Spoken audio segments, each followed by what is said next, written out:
Drugo rešenje je postavljanje sistema finansijskog kontrolinga.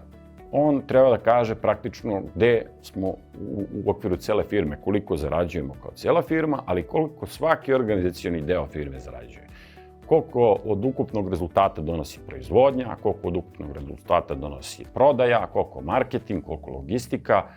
O tome ćemo više pričati u nekom od narednih epizoda, ali suština je da kad imate dobro postavljen sistem kontrolinga, vi praktično sprečavate da se novac rasipa ili ovde i praktično postavljate sistem koji vam omogućava da onaj plan koji ste inicijalno napravili, one odluke koje ste tu doneli, efikasnije sprovedete. Takođe, on vam pomaže da postavite sistem motivisanja i nagrađivanja ljudi na način da svako doprinosi i bude nagrađen za onaj deo rezultata koliko doprinosi celoj firmi. Tako, na primer, ako svako unutar firme ima svoje prihode i svoje troškove i svoj rezultat i vi vežete njegova primanja za taj rezultat, njegova motivacija i njegovo požrtvovanje, njegova briga o prihodima i troškovima i njegova svest o tome koliko je važno da se te odluke sprovedu na efikasan način će biti mnogo veće jer ima direktan interes u svemu tome.